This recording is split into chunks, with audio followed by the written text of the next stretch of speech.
Yeah, that was going to be my next question. Like, how did your team arrive to the conclusion that you need emotion AI for your consumer research? Gambling is a very complex market, especially in Italy. People are shy. Sometimes they don't want to talk about what they think about games because they feel to be judged. They have an image of themselves, so they are quite, I'd say, shy, but it's more hiding from outside judgment. So it's very hard sometimes to get true insights from questionnaires and qualitative research. What we wanted is to go further, to go deeper inside our consumers. So that's why we started working with Emotion AI. Mm-hmm.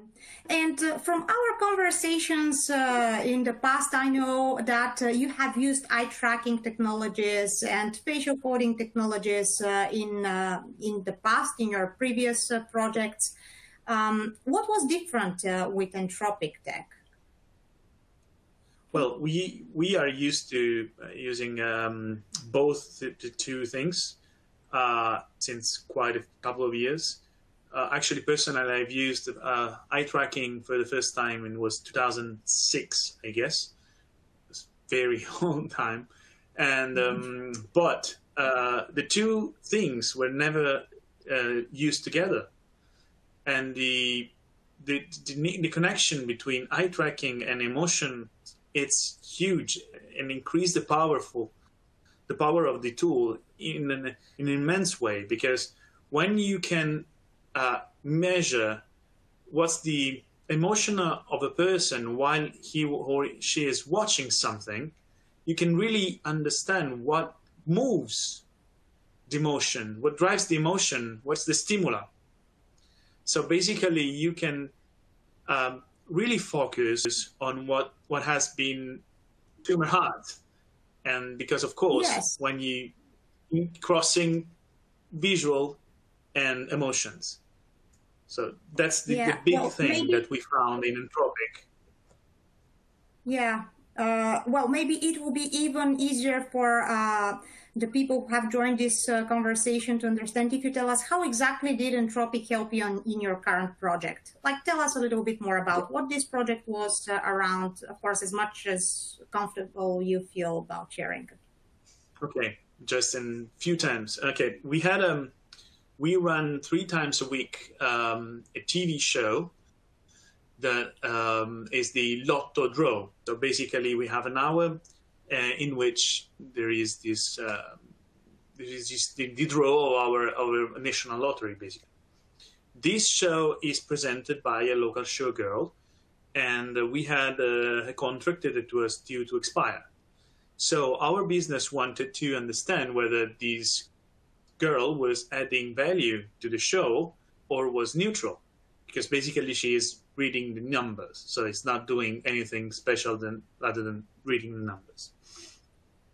So what we have done, we performed the study, and the emotions, we presented to players 2 videos in which one we had her presenting the numbers, and in another we just had a voice reading the numbers. So basically this content was the same. One difference was her presence.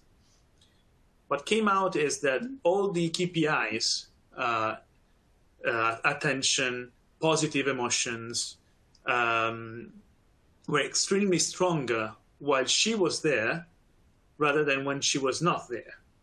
So that was the first big insight.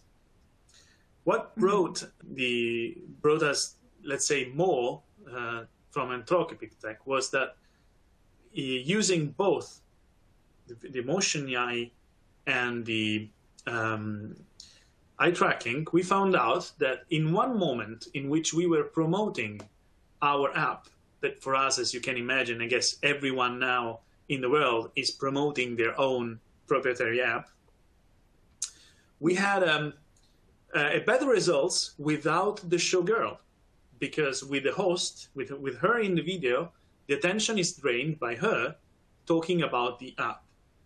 Whilst when she was not there, the attention of the players were very focused on our logo and on our description of the app. So What's next step? Next step is that she will be presenting all our Lotto Draw shows, but when we advertise the ad, we have no showgirl, just voice explaining what's about. Otherwise, we have attention drain. So we have a very important thing, renew the contract, and another very big insight. Have her talking when you need to show something that you need the people to focus on. That is a logo, basically.